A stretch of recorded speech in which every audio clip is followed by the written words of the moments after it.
Today's a fun one, and we kind of talked about this one a little bit last week. But today is finding the motivated sellers and preparing to win the listing. And I think that's huge for most agents, right? So a lot of us agents, we start off on the buyer side, and the listing side can be a little bit intimidating, but there's a lot of benefits of being on the listing side. So we'll get into some of that. And hopefully answer any questions you guys have. How to find them, your circles of opportunity, customizing your Realty One Group listing presentation. Has everyone in here done their listing presentation? No. Nope. All right. We're gonna get through that a little bit today. The 7 steps in the listing process, how to qualify sellers, and then using the pre-listing questionnaire. So we're gonna go through all that stuff.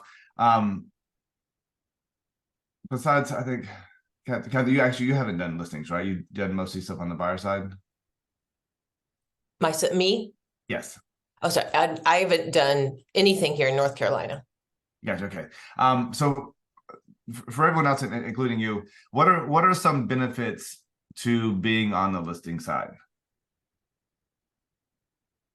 Well, I feel like, you don't have to drive people around. You've got the captive audience, people are coming to you. You got your sign in the yard, so you're getting, marketing that way.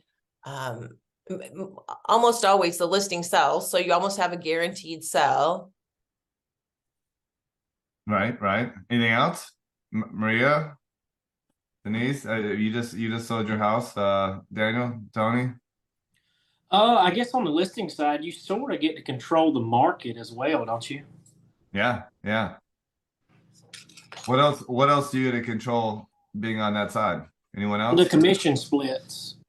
That as well. Yes, that is my favorite part. End date, Say again. the end date, like The the end termination contract date. Yeah. Yeah, of the listing. Yeah. What about time? Right? Like Catherine mentioned, when you're on the buyer side, if you had 5 active buyers right now, that'd be a lot, right? Think about if you're showing 5 active buyers, 5 houses a week, that's a lot. I have 5 active listings right now, and I'm just chilling, right? Because once you have those listings, people are coming to you, right? They're scheduling showings, and you're approving them, and they're taking their client out to your listing, right? So one of the benefits of listing is you can have more clients at once, right? So that's a big benefit. And you get your name out there marketing, because you can post your listings on social media and things. I don't know, you kind of name gets out there a little bit, I feel like. Yes, that's exactly what I was going to highlight right here. Build your reputation in your marketplace, right? So, and obviously, as you guys are on the buyer side as well, like every time you go to a show, you guys should be posting, put it in your stories, post the stuff while you're out there. When you get them under contract, put their house up there under contract. Sold, when it closes, just closed, right? And then a review. So you can still post a lot on the buyer side as well. On the listing side, you post a little bit more, right? You can have a listing appointment pictures, and then a coming soon, and then just live, under contract, close, and then a referral, right? So there's a lot more to post. But also, yeah, you've got your yard sign in the yard, right? So everyone in that neighborhood knows who you are, right? So obviously there's several benefits of a yard sign, right? It's to have people drive by and call you, right? And they call their agent. But you'll also get buyers from that, right? So you actually get more business just from people driving around who don't have an agent, right? I get that all the time, and that's why I put yard signs out, is to get more business, right? But it also lets other people know in the area that you're a listing expert in that area, right? So when you go to an appointment right down the street, like, hey, like you probably saw my yard sign down there a couple months ago, and even though they maybe don't, they can kind of picture like, oh yeah, you did sell a house down there, right? So yeah, building your reputation in the actual neighborhoods themselves, but also online, right? So you definitely want to capitalize on when you have a listing. The best time to get a listing is when you just got a listing, right? right? So, a lot of agents, they get one client, they want to take time off. No, take advantage of a listing and try to get a lot more from it, right? And that's how you want to work it. Again, you can handle considerably more volume with listings than buyers. And a lot of sellers become buyers, right? So, yeah, there's a lot of reasons to be on the listing side. Obviously, as successful agents like you guys are all going to be, you're going to work with both people. Most people tend to gravitate one way or the other, but I wouldn't shy away from listings and get comfortable with the whole process. So you guys have seen the slide pretty much every week this comes up, but kind of finding different ways to find sellers, right? So obviously in the door knocking, going to networking, referrals, and then on the outside is this stuff where you guys are doing more cold calling and things. So probate sales, Craigslist, garage sales. These two are the big ones, and I do a lot of business from these two. So expired and for sale by owners, right? Those are both people that are looking to sell, right? For sale by owners are actively have their house on the market, right? And expired listings just came off the market, their house didn't sell, right? And 99% of the time that house didn't sell because of price, right? So if you can get in front of them, explain to them, hey, like you're one price reduction away from selling, right? So these are two people that you guys can do, and it's free, right? And you guys can just go through and every morning make a few phone calls, right? A great way to start getting on the listing side is for sale by owner and expireds. It does take something that most people don't like to do, and that is cold calling, right? Most people do not like picking up the phone. Brittany, what do you think? I mean, if I pulled up a for sale by owner right now in Matthews, would you feel comfortable giving them a phone call? Oh, I'd hate to do it. I mean, I could do it, but no, it would not be number one on my list to do today. Yeah, nobody likes, well, I don't mind it. Nobody loves to do it, right? But if you just got to make 20 or 30 phone calls to set an appointment, and that appointment is, you got a 50% chance of closing it while you're there, right? Like, man, that's 10 G's, right? Just by picking up the phone. So it's not fun, it's not easy, but that's the difference in a lot of agents getting listings and not is picking up the phone. And it does suck, and you literally have to force yourself to do it, right?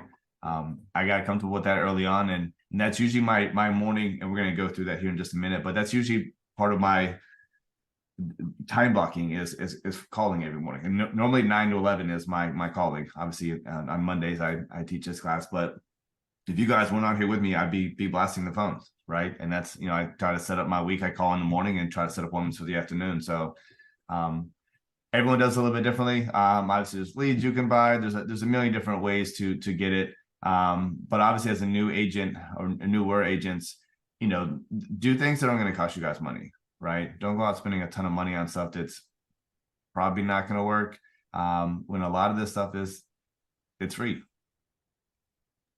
Brian, also, Yes. Quick question. You might go into it. I guess two-part. A, where's the best place that you found success finding those like expired and for sale by owners? Like, is it just through our MLS? You just kind of put that in the parameters? And then B, how do you qualify kind of the one that's more like the most worth your time to call? Like, is there anything specific about it? Like you see it's priced too high, or you see it was like, what do you normally, is it the location? What do you normally see? Yeah. So great question. So expireds are always going to be in the MLS, right? So you can kind of pull a search and see what is expired. And then for sale by owners is easy as well. I mean, if you just go to, let me try to do it in front of you guys without looking like a fool. Let's see. Let's try to move this down. If you're just in here and go to buy and then for sale, yeah. All right, there you go, Brian. All right, so if you're just under buy and then scroll down to for sale by owner, it's just going to give you everything that is for sale by owner, right? And then at that point, so yeah, so the first part of your question, Jojo, it's easy to find. So in the MLS for expireds, Zillow, there's forsalebyowner.com that you can just go to the website. I prefer Zillow. I just like Zillow's interface. Is my thing. And then, something that's been on the market 2 days might be a little bit tougher, right? Someone that just went for sale by owner 2 days ago, maybe they're a little but also understand that I think the stat was almost 90% of people try for sale by owner at least for a couple of days, right? So it's why not throw it out there is what most people think, right? If you can get in front of them early enough. But this one's been on there for 136 days, right? I'm not picking on this property, but 136 days it's been on the market. It's priced at 525. Why has it been on there so long, right? Like, so if you called this person today, it looks like they rented it, tried to rent it at some point. Now they're trying to sell it. Say, hey, can I come out and preview your property and take a look at it? And when you get out there, educate them that maybe we're priced a little high, right? And this estimate doesn't mean a whole lot, but maybe this house just needs to be at 499, right? Maybe it needs to be right under 500 at least, right? But to answer the second part of your question, Daniel, it's very easy for you to spend a ton of time trying to navigate which ones you should and shouldn't call, which ones are worth and not worth your time. At the end of the day, you have no idea if they're going to pick up, if they're going to be receptive. I'm more of like, I'm just going to blanket call everybody, right? Because it takes away the research. And then when they do answer, I'm pulling it up while they're on the phone, right? But I mean, we could spend 25 minutes. We could spend the rest of this meeting talking about this property right here, right?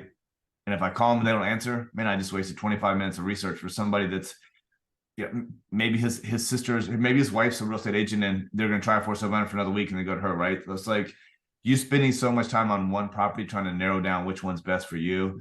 For me, I'm just going to call as many as I can and then go from there. Because I'm not giving them comps over the phone. I'm not giving them numbers over the phone, right? I wouldn't do that anyways. Even if I did the research and knew it, I would still say, hey, I'd like to come out and see it in person if you have time. Can I swing by this afternoon at 2:00? Right? And just give them a day, give them a time, and make them say, yes, that works, or no, that time's not good for me, right? I find that what about people on the do not call list? Like, do you have to check that, or how does that work? Well, I mean, anyone that's forced to owner, I mean, their numbers on there. They're trying to sell their house, and they are. I mean, yeah, for the expireds, it's a little bit different. I mean, some expireds do have do not call list on there, and there's lists that you can spend very little money on to have it scrubbed against a do not call list. For the most part, forced owners are kind of fair game because they're putting their house on the internet and asking people to call them to sell their house. Okay. Yeah. But yeah, it's a little tricky. And obviously, if you call somebody and an expired listing, and my approach for expired listing is normally like, hey, this is Brian. You got a great house. I saw that it's currently expired. I'm just curious, are you still accepting offers? And then that's it. And then they're gonna be like, I mean, do you think you can give me an offer? Honestly, I'd like to see the house in person first. What's your schedule this evening? I can be there anytime after 4. Right. And I'm just like, I'm not asking any more details. I'm not giving them a lot more. I'm not saying that I have a buyer or I'm a buyer or I'm just, I'd like to see the house before I even let you know. Right. And that approach works very well. So yeah. And again, Daniel, to answer your question, like every forced sale by owner, every expired, understanding there's a million different agents that are calling. Right. So being slightly different than every other person calling is going to help you guys, right? So just understand that they probably, and this guy's been on the market for 136 days. He's probably had 400 agents call in the last 136 days, right? So keep it short, keep it sweet. I want to see the house in person, right?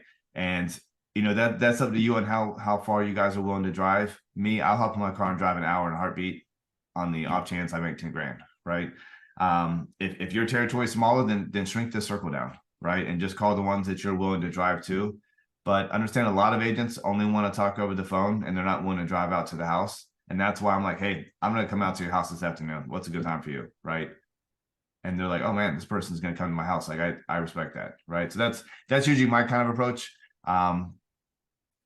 I don't know if that answered the question at all, but hopefully that was slightly. That's really good, Brian. You're very confident and you know exactly what to say. So I think just exuding that confidence and saying the right thing and then building trust by going there. I mean, that's good. Yeah. And I think a lot of time I think a lot of times saying less is more over the phone, right? I mean, I would never mention commissions. I would never mention how much I could sell the house for. I'll never mention hey, I've got 9 buyers. No, I'm just like, hey, I need to come out and see the house. And then you get out there and then it's rapport, right? Brittany's gonna get out there with that smile of hers and get them to love her and like them and walk around the house and, you know, talk about, oh my God, that's your granddaughter. Oh my God, I've got a 1-year-old. Like, you're gonna build that rapport, and then you go into your presentation, then you go into your comps, and then you're asking for the business, right? So the old saying, nobody cares how much you know until they know how much you care. I hate that saying, but it is very true, right? So I feel like I don't have the right to ask them how much they want to list it for, or if I can be the realtor until I get out there and I've got them to like me and I like them, right? That's just my approach. Have you ever gotten out there and thought, oh my gosh, I got to get out of here. I can't work with these people. Oh yeah. Oh yeah. Then what do you do? I get out of there. You just say, Get out of there. I what do mean, you say? there's just times where it's not going to work, right? And you want to do it politely, obviously, but I mean that's actually one of the slides here. Well, actually, it's like 2 of the slides. Okay. It's just politely not taking business, but not everyone's a good fit for you, right? Whether it's just there's cuckoo, or whether they want to price this house at 600 and it's only worth 425, right? That's also something you guys would probably rather walk away from, just because it's just gonna sit. You're gonna have to do a price reduction after price reduction. It's gonna make you look bad because you're sitting on the market forever. So there's definitely times you're gonna get out there and it's not gonna work. But at the end of the day, if you're not meeting with people in person, you have no chance, right? So I'd rather take that chance and drive out there and this person be a lunatic than to give myself zero chance at all and not go out there, right? So if I've got to meet with 2 people or 3 people or 4 people in person to get one deal, then that's how I'm going to work my numbers, right? So I got to make 50 calls for one appointment and it's going to take me 4 appointments. Now I got to make 200 calls, right? So you just kind of work those numbers backwards, but you are going to see some yahoos out there for sure. That is part of the process for sure. So again, this is what I talked about before is, I normally time block in. I normally do like a 9 to 11, 9 to 11:30, and just preparing on who I'm going to call, right? So like maybe Daniel, today I'm doing for sale owners. I'm going through this list. Maybe I'm going to prepare and I'm going to go through expireds, or maybe I'm going to go through, my CRM that I already have 100 people that I reached out to last month. I'm going to touch them again this week, right? So it's preparing who you're going to call, prospect, and then follow up. Like, all right, I had 3 people ask me to send them a CMA or shoot them some information, email them, and then kind of follow up with that stuff. But just kind of get yourself in a rhythm. And a lot of you guys are probably part-time right now. Maybe not everyone's full-time. Maybe you can't do 9 to 11 Monday through Friday, right? Maybe it's 1 to 3 Tuesday and Thursdays, right? But whatever you can make work, put that on your calendar and stick to that. And just try to hold yourself accountable for those hours that you can commit to prospecting, and you'll start getting some results. I'm going to email this tracking to you, but how many phone calls you make, how many appointments you set, the days of the week that you call. I know one of you's going to ask, do you call on Saturday and Sunday? Sometimes. I mean, there's times I've called clients that I know they work 12 hours a day. Maybe they're nursing from 7 a.m. to 7 p.m. Monday through Friday. They are busy. Maybe Saturday's the only time I can get a hold of them, right? Or maybe Sunday morning's the only time I can reach them and they're going to answer, right? So you have to try different days, different times, because everyone's schedule is different. I mean, just think about when people call you, right? Somebody calls me in the morning, I'm not going to answer them, right? So those people will learn not to call me in the morning. They'll call me in the afternoon. So prepare to win the listing. All right. So all of you guys said that you have not done your listing presentation. So let's jump over here. So everyone can log into their one login at this point. Yeah, you did onboarding. Okay. So in here, there's obviously a bunch of stuff in here. Video listing presentation is in One Design. You click on One Design, it will open. And these are some ones that so as you make stuff, this is kind of my dashboard. This is just some of the stuff that I've made in the last couple of months of my properties. Yeah, escrow just sold. This is actually the Facebook banner that I use on my realtor Facebook page. Sold and escrow. I think there's a couple open house ones in here. But yeah, so your email signature, if you guys don't know, if you guys want to redo it and do something else, is in here, right? So if you come to design and then go down to email signature, there's several different ones, templates, and then you just put your picture in there, put your information in there. So if you haven't done that, this is where you can do that from. You could also copy and paste someone else's and just edit it in your signature. But yeah, I think I have the One Lux. So when I type in listing presentation, it brings up the luxury ones that I have. For you guys, I should just pull up the normal one, which is this one, which I have it as well. So this is the listing presentation. It's 22 pages, right? So you guys can edit every single page. This is not my family. I did not edit this first picture. But as you see, as we go through here, like all this stuff is already in here, which is awesome, right? So you guys don't have to create the presentation. Like all this wording is in here. One purpose, one home. Like I'm not creative enough to do all that stuff. All that stuff is in here. I've edited this, like I wrote this, like these are, my pictures, my family. And when you get to this, they're like, oh, so sweet, right? Like it helps you build rapport that you're a human, you have a family too. Why I'm the one, just like this is a quick, and this is probably 2 years ago, but why I'm the right agent for you. And then it kind of gets into what we do for your transactions, our marketing strategy. And I'm not going to read all this stuff for you guys. You guys should go through and do all this. And this is actually pictures of houses that I sold. This is actually one of my listings that sold. Again, there's already pictures in there, right? So if you don't have a listing that you've sold, then just leave the pictures in there, or take another one that one of our agents has sold here and plug it in there, right? So it's very easy. Delete the picture, add your picture. So these are super easy to set up and do. It talks about home staging, talks about supply and demand. Sorry, my dog is barking if you guys can hear that. This I think is the most crucial part of the whole listing presentation. And I always, when I'm with a client, go over this page. I'll let you guys read it on your own time, but for the most part, it's saying, and this is a survey done by the NAR, and it says, when you price your house at fair market value, right here, you're going to gain 60% of the current buyers in the buyer's pool, right? And that's the ideal number for me to get you 3 to 5 showings a week, right? What's crazy is if we price your house just 10% higher, right, that number drops down to 30% of the buyers, right? So we're cutting our numbers in half by just pricing 10% higher, right? Now, if we go up to 15% higher than the price, drops down to 10. And I'm a great agent. At 10% of the audience, I can't sell your house, right? So what is this slide doing? Daniel? Why am I going I think it builds credibility for you as the expert, and also lets them know, like, hey, you can, if you just go on your own and kind of go haywire outside of my opinion on the market, like, you're just not going to sell the house in nearly as fast. Like, you're just giving them not opinion, it's like fact. It gives them a fact that they can't really argue with. Yeah, so when I'm doing the presentation, I haven't gone to my comps yet, right? So I'm still talking, who am I? Who's Realty One Group? What can we offer you? How do we market your house? What's our pricing strategy?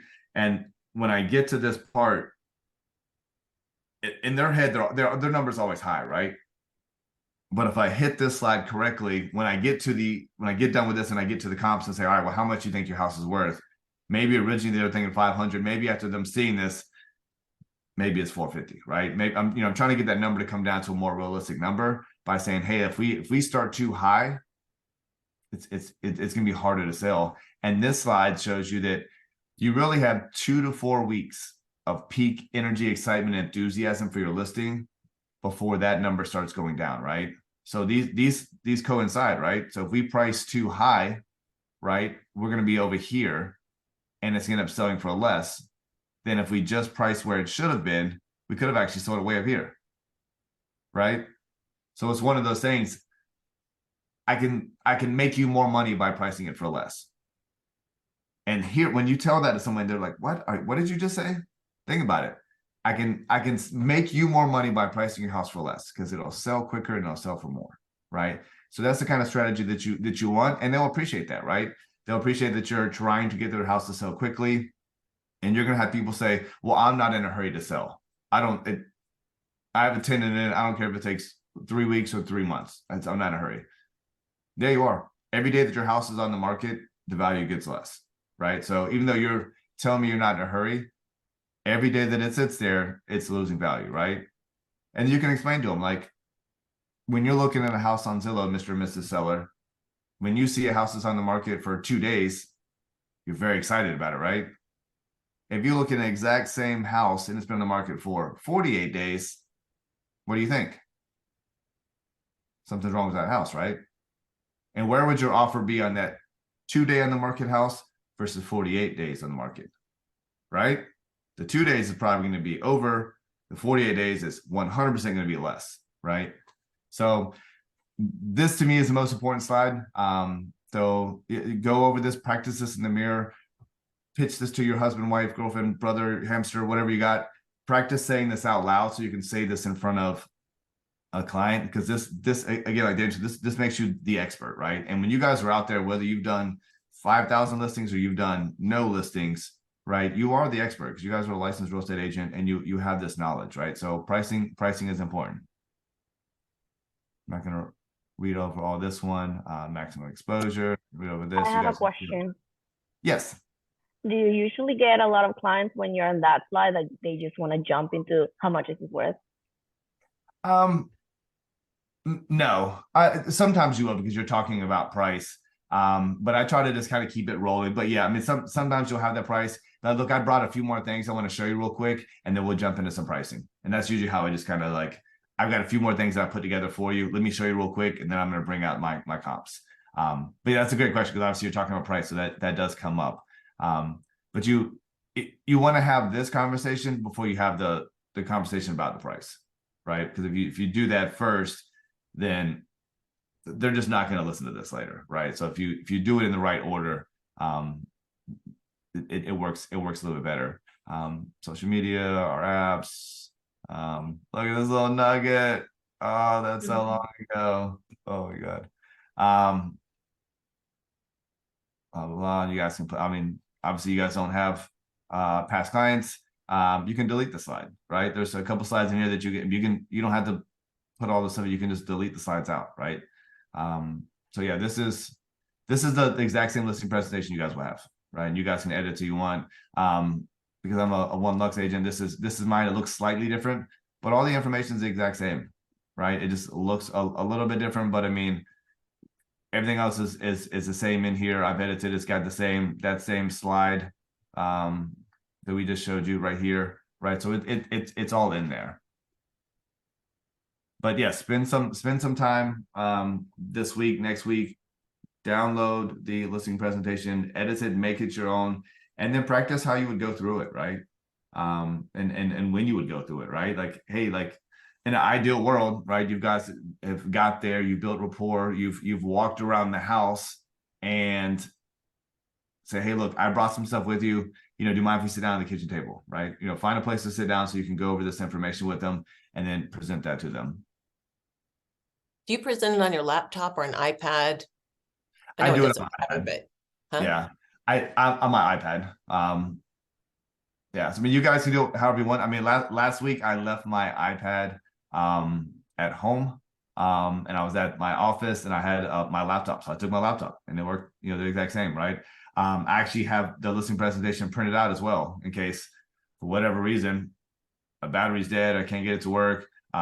Maybe they're an older company and older couple, and computers just scare them, right? I've got something printed out so they could actually see it. So I've got it covered any way that I want, but usually I have everything on my iPad. I have my listing presentation, I have my comps in a PDF, and I've got my notes app up with all my notes on it. So I can just pop back and forth between all three. The 7 steps in the listing process. Complete the pre-listing questionnaire, and I'll pull that up here in just a minute. Do your research preparation, create and deliver pre-listing package, which you can or cannot do. he's crying downstairs. Just listening to make sure he's okay. Conduct the listing presentation, present the marketing pricing strategies, ask for the listing, market the house, and after the sale, follow up. So we're going to go through some of this stuff. The pre-listing questionnaire, I do a little bit different because I like to just be there in person and kind of figure out most of the stuff while I'm there. Because again, I kind of keep it short and sweet over the phone. So we can close this one down.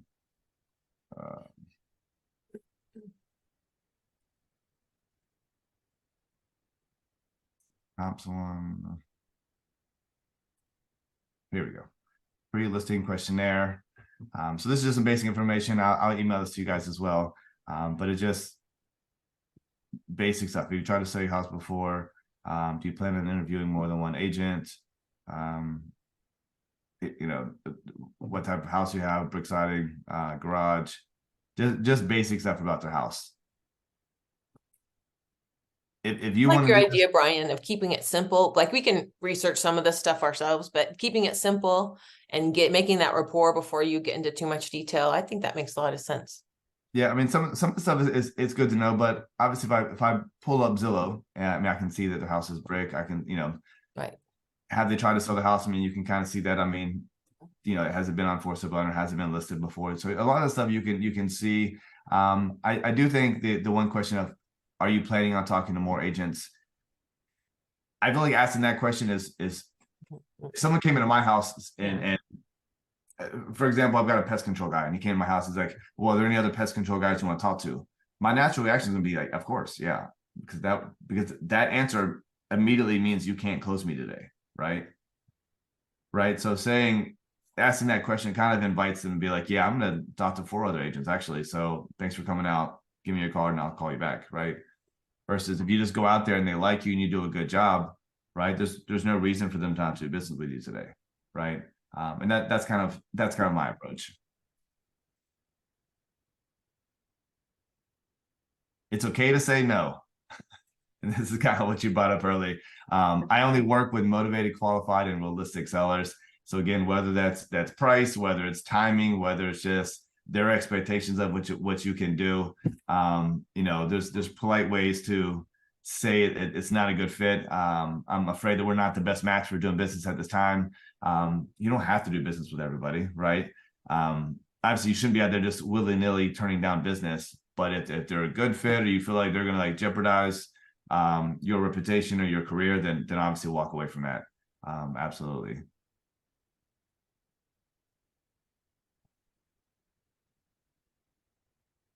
So this is the biggest one. This is just setting the listing appointment, right?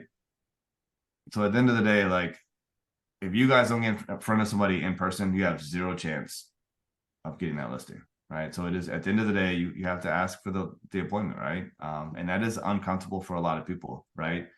It does require you picking up the phone and emailing and texting these people to get them to let you out to the house, right? So don't be nervous, right? What the worst they're going to say is no, right? I mean, that's literally the worst they're going to say. They don't know you. You know, you can get 100 no's for every 1 yes, but that 1 yes is going to potentially get you a listing, right? So research the comps, drive the neighborhood, preview comparable properties, right? So I mean, then once you set the appointment, right, you're gonna do your comps, and that should be something that you should have as much information as you can before you go out there. Let me see.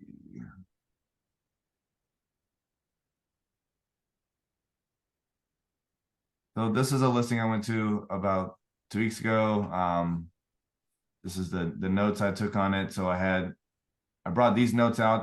I use an app called GoodNotes 6, which I think is a phenomenal app. It's on your iPhone, your iPad, my Mac, my laptop. So like I can create the notes wherever I want, and then it goes straight to my iPad. Anyways, this is a note. So this was the date. This is 3 weeks ago. We still haven't gone live yet. But the notes, husband, wife, email address, bedroom, bathroom. I didn't know the square footage, right? So you can see just in my notes, is it 954 square foot or is it 1600? I don't know. I had the year that it's built, the acres, the last time it was sold, what the tax assessment is, what I think the current price per square foot in that neighborhood is. And then you can see when I'm there, I got my Apple Pencil and I am scribbling like a lunatic. I can't even read half of that stuff. But I'm taking notes, right? So it looks, if it was on my iPad bigger, I'm sure I could read that stuff. But it looks professional, like you've got notes and then you're writing more notes while you're there as you're talking. Turns out this one's actually like 1,900 square foot. So it's actually even bigger than I thought.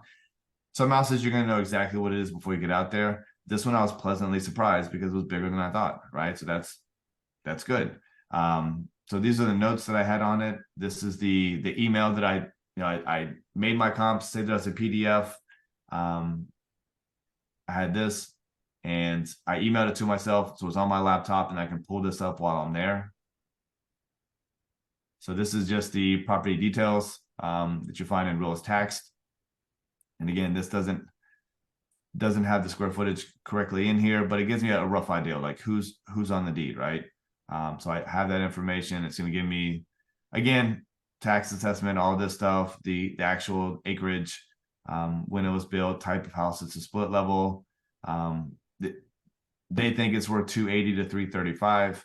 And again, it's got kind of a rough estimate of what the lot looks like. So this is what I walked in, and this is the comps that I had, right? So I took these several comps that's on the exact same street, and I literally took 290, what this one sold for, divided by 1225, and that gives me price per square foot. Anybody want to do that real quick? Somebody pull up the calculator. 290K divided by 1225.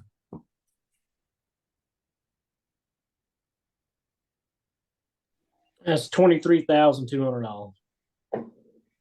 No. Hang on, what'd you do now? 236. 290 what? 236. 236. Okay, yeah. I'm gonna say that's a little high. Hang on. 236. Yeah. So you're gonna take the total amount that was sold divided by the square footage, and that's gonna give you the price per square foot. So if we go to the next one, this one sold for 329,000, and it is 1,733 square foot. So let's find the price per square foot on this house.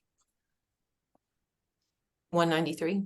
193. Okay, so we have 193, 236. So as I'm doing this, I got a little sketch pad. I'm just writing these numbers down, right? Just trying to find an average price per square foot of these houses. Is it just those two? I thought I had a few more, but in my head, I had around 180 to 200 price per square foot, right? So I got out there. Originally, I was thinking she was 1,600 square foot. What's 1,600 times 200? Like 320? 320. Yeah. So I ended up pricing her at 315. That's where we felt like the condition of the house. Honestly, now that it's 1,900, I could have said 1,900 times 200, right? So that's 380K. We're pricing at 315 with the condition of the house. So that's kind of in a very quick, and we'll do comps on another day, but just in a real quick nutshell on how I price this. A lot of it is, it's on the same street. It's the same type of house. It's just, similar square footage. And that's kind of how I come up with the pricing for her. So when I went out there, I had my listing presentation. I had these two things and my notes all ready to pull up on my iPad, just scrolling back and forth. And that's what I'm presenting to them when I'm there. Okay, Brian. So you have tons of experience. We don't so much. If I was going out there, I think I would also see the houses that are on the market currently. So I could say, hey, this is what you're competing with. You've got this advantage kind of to build them up. You've got this, but we want to price it right as well. That kind of stuff. Yeah, and this one didn't have any active things on the market. So there wasn't a lot of comps in this, because a lot of people don't sell in this neighborhood. You probably know that. So let me ask Maria, do we comp against houses that are active on the market?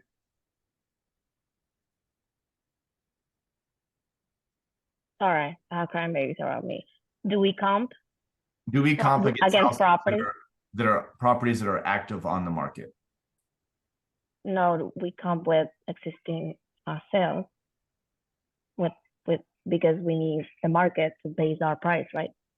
Right. So active stuff I always like to show because this is our competition, but I'm not basing my price based off of that because you can price the house for whatever you want, right? So you're gonna have people pricing stuff that's way too high, right? So it's nice to know the competition. I like to put it in there. Daniel, can we comp a house based on something that's under contract, right? So let's just say there's another one in this neighborhood and it was 315,000 under contract. Would we comp our house off of that? I personally, I wouldn't. I would go for the ones that have sold because obviously something could fall out, something could have happened. It could have been like specific circumstances. I probably would have looked to see like comparable ones that have already sold. Yeah, so it's nice to know. It's good proof of concept that something at this price point is under contract. But understand that when you guys see something under contract, you have no idea what price they accepted. Until to the day that that house closes, it might be listed at 315. It'll say under contract. It'll still have that same list price. When it closes, it'll show what it actually sold for, right? So maybe it sold for 290, right? So again, proof of concept that, hey, things in this neighborhood are selling and selling quickly. This was under contract in 6 days. We don't know the price of what it sold for yet, right? And maybe it sold for 315, but maybe they had $20,000 in concessions, right? So we won't know that until after it's closed. But again, proof of concept. So what about, let's see, Brittany, what about something that is expired? Could we comp against that? It wouldn't because it hasn't sold. Right. But you can use it as an example of this house was priced at 330 and it didn't sell, right? So this was priced too high, right? So this price per square foot is too high, right?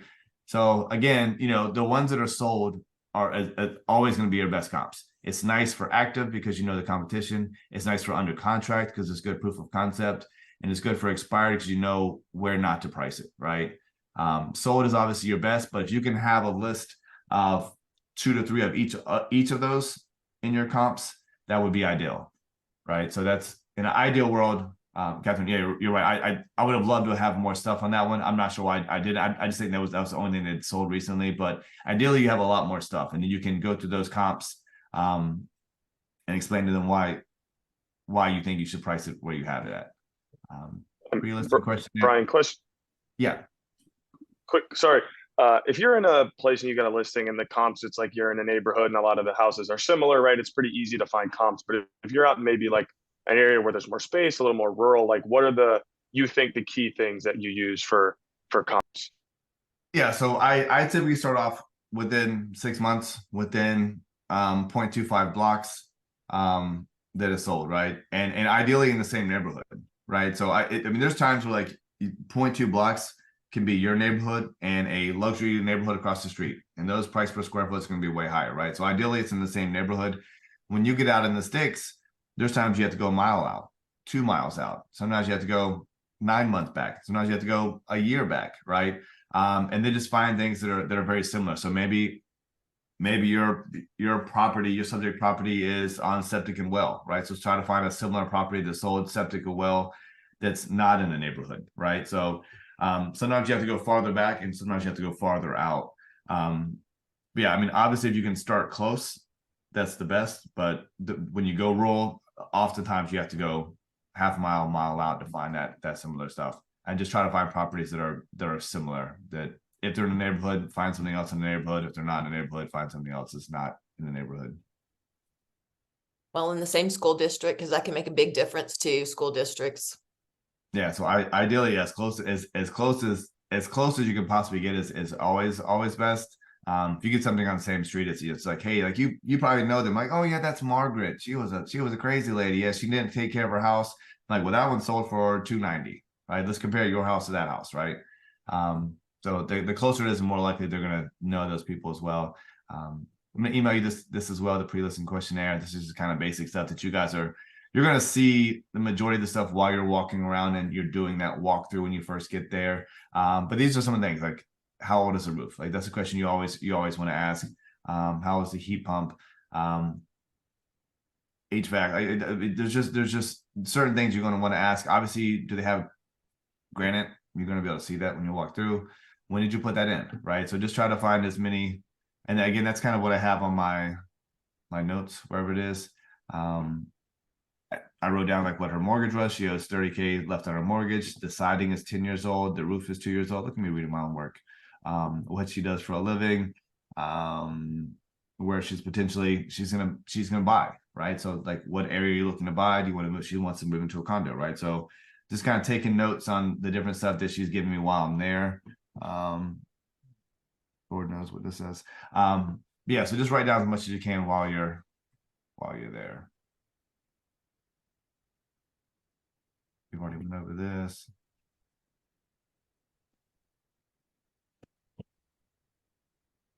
So this is something you can do before you go out there if you like, sending them an email with, you know, your information, some information, some stuff that they should have for you in advance.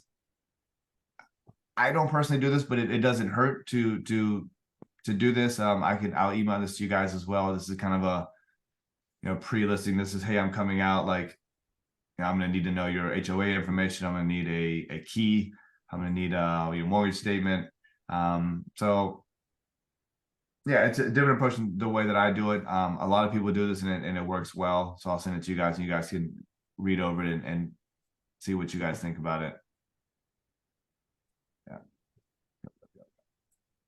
So that's about it. I know it's kind of a lot to go over, and the listing part is can be intimidating for you guys. And then obviously, you know, you've done rapport, right? You know, Brittany walks in, big smile, handshake. Hey, do you mind giving me a quick tour before we get started? You guys walk around for 5, 10, 15, 20 minutes and just, for lack of a better, shoot the shit, right? Like, get to know them, like warm up with them, talk about anything but the house, right?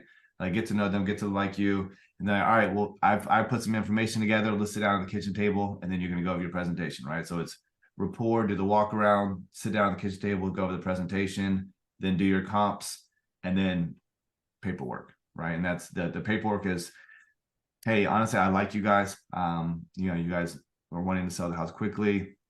I can get on the market next week. I brought everything with me. If you want to start looking over the paperwork and then pulling that out and asking for the business, right? So that's the process that I use. Obviously, when you guys get to that first process, like, reach out to your mentor, reach out to me. I'll help you get your notes and everything in order before you go out there. But also, if you want me to go out there, I'll run the appointment with you, right? And you guys can, you know, watch me do it, or I can just watch you guys do it and critique you, however you want to do it. But those first couple of times, it doesn't hurt. I mean, I used to take all agents on the first 4 or 5 appointments and just have them watch me. So don't hesitate to reach out to me. Don't hesitate to reach out to your mentor and ask them to do that. I mean, that's something they should want to do, right? Just hearing, you know, seeing it on here is one thing, but hearing how someone says it in the house is a whole different thing. So don't hesitate to do that. Don't hesitate to ask questions when it comes to this, because I know the listing side can be a little intimidating, especially for new agents. But yeah, hopefully this was somewhat helpful this morning. I know it's a lot to go over, but again, all these recordings are on our YouTube channel every week. I can always send you a link to them as well, and you can just follow that. So if you ever need to go back to it, you can. Any other questions this morning? I just wanted to ask, like, what processor your computer has to control all those tabs you had on your Safari. I mean, like, that was the most tabs I've ever seen in my life. That's incredible. All right, I'm gonna close some tabs when we get off of here. I'll spend my next 20 minutes doing that. Yeah, you know what? There's too many tabs open for sure. That's not good. It's a Mac Mini that I'm operating here, but it's the M2 chip. But it's, yeah, everything is Mac for me. But probably shouldn't have that many open for sure. But it runs. No, I get it. I'm the same. I get it. Yeah.